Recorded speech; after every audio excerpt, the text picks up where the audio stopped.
Now I am talking about what's happening actually in society, कि बात actually कहाँ तक जाती है। और आप सबको भी पता है कि लड़का लड़की आपस में कन्वर्सेशन शुरू करते हैं, रातों को बातें होती हैं, अल्लाह ताला की ज़ाहिर है लिमिट्स को जो है वो क्रॉस किया जाता है, डिज़ायर्स डेवलप होती हैं। डिज़ायर्स डेवलप होना बहुत नेचुरल है, तस्वीरें एक्सचेंज होती हैं, वीडियोज़ होती हैं, बहुत कुछ होता है। बात पता नहीं इतना आगे निकल जाती है, मैं वो लफ्ज़ बोलना नहीं चाहता जो आजकल बहुत कॉमन है, टेक्सटिंग के बाद का जो स्टेप है।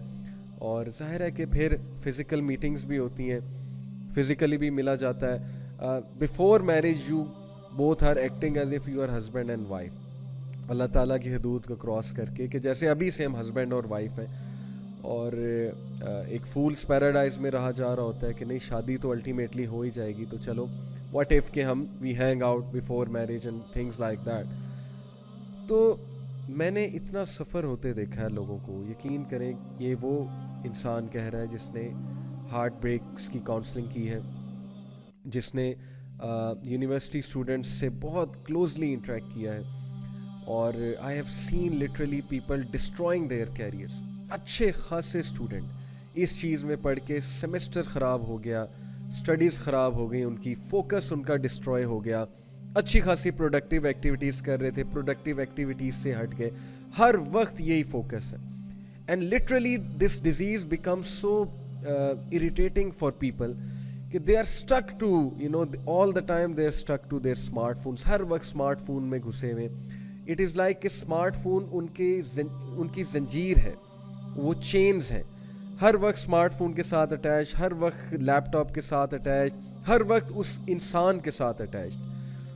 यानी पहले से ही सारी बातें कर लेना, पहले से ही जो है वो सारी हदूद क्रॉस कर लेना, और उसके बाद जब शादी करना तो शादी का स्पार्क विद इन मंथ्स ख़त्म होता है। आई एम टेलिंग यू, ये मैं बाय आपको एक्सपीरियंस ऑफ काउंसलिंग्स बता रहा हूँ कि ये सो कॉल्ड लव मैरिजेस जो हमारे माशरे में सो कॉल्ड लव मैरिजेस हैं, उनमें क्या होता है, पहले 2 महीने के बाद स्पार्क ख़त्म है, सब कुछ ख़त्म है। क्योंकि सब कुछ तो जो है वो पहले बातें आपने की होती हैं, अब नए टॉपिक्स आप कहाँ से लाएंगे। इमेजिन कि आप किसी से इंसान से शादी करते हैं अपने आप को पाक साफ रख के, और आप उससे जब बातचीत करते हैं तो पहली बार बातचीत करते हैं शादी होने से पहले, तो इमेजिन कितने टॉपिक्स होंगे और कितनी बातें होंगी और कितने डायमेंशंस होंगे उस रिलेशनशिप के। लेकिन वो रिलेशनशिप जो पहले से चला आ रहा है, कितने सालों से पता नहीं चला आ रहा है, तो वहाँ पे ये चीज़ों को फिर बहुत दोनों पार्टनर्स को स्ट्रगल करना पड़ेगा उस स्पार्क को लाने में, उस पैशन को लाने में, और उस बरकत को लाने में। सीधी सी बात है। सो मैंने तो टू बी ऑनेस्ट यूथ को बहुत गलत साइड पे जाते देखा है इस चीज़ को लेकर, जिस चीज़ को वो मोहब्बत समझते हैं, लव समझते हैं, इश्क का नाम देते हैं।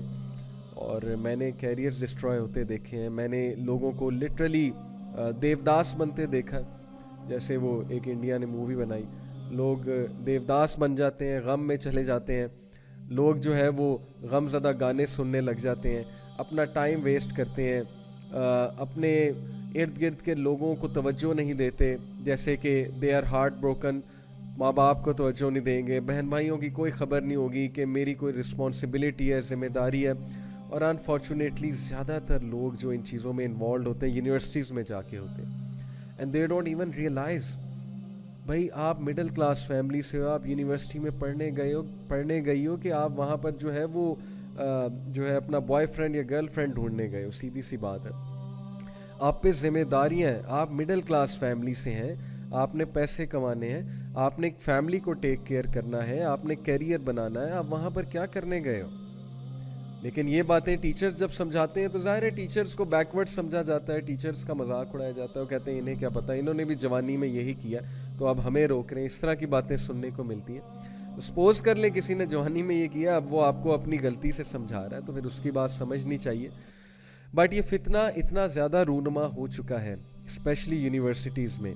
It all starts with having a relationship, it all starts with getting closer to a person, and then it ends up in sometimes they end up marrying each other. मैं ये इनकार नहीं कर रहा शादी नहीं होती, but most of the time it ends up in breakups, it ends up in disastrous consequences such as physical abuse, psychological abuse. अगला बंदा abuse होता है psychologically भी, physically भी, और उसके बाद जब breakup होता है तो extreme distress आता है। और कन्फ्यूजन की स्टेट आती है कि अब मैं करूं क्या।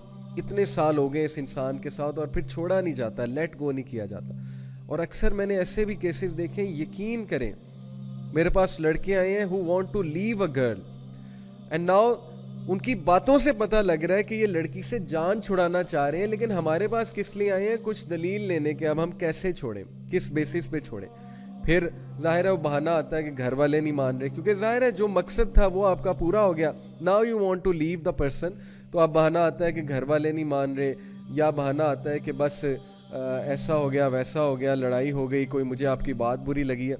ये सब कुछ माशरे में चल रहा है और ये हम नॉर्मलाइज कर रहे हैं और हम इसके खिलाफ बात ही नहीं कर रहे हैं, और ना हमारी यूथ अंडरस्टैंड कर रही है कि हम किस गड्ढे में गिर रहे हैं, हम किस पिट में जा रहे हैं, और हम अपनी कितनी चीज़ें जो है वो लूज़ कर रहे हैं ऑन द वे। हम अपनी फिजिकल हेल्थ भी लूज़ कर रहे हैं, हम अपना इमोशनल जो हमारी इमोशनल हेल्थ है, मेंटल हेल्थ है, उसका भी बेड़ा गर्क कर रहे हैं। शादियां जब हमारी होती हैं तो हमारा सत्यानाश हो चुका होता है। हम एक साइकोलॉजिकल बैगेज उठा के ला रहे होते हैं जब हमारी शादियां होती हैं हमारी सोसाइटी में, और वो साइकोलॉजिकल बैगेज किस चीज़ का होता है? पास्ट रिलेशनशिप्स का।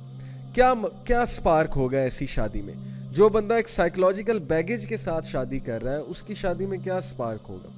वो तो फिर अपने बैगेज को ही जो है वो उठा के फिरेगा ना, और उसके लिए बहुत मुश्किल हो जाएगा। तो बात असल में वही है कि अल्लाह ताला इंसानों पे जुल्म नहीं करता, इंसान खुद अपने ऊपर जुल्म करता है, हराम की तरफ जाके गलत चीज़ों की तरफ इन्वॉल्व हो गए। जो अक्लमंद लोग हैं, जिनको पता है मेरे पे क्या रिस्पॉन्सिबिलिटी है, मैंने किस तरह से चलना है, वो लोग इन चीज़ों में पड़ते ही नहीं है, केयरलेसनेस में और हीडलेसनेस में।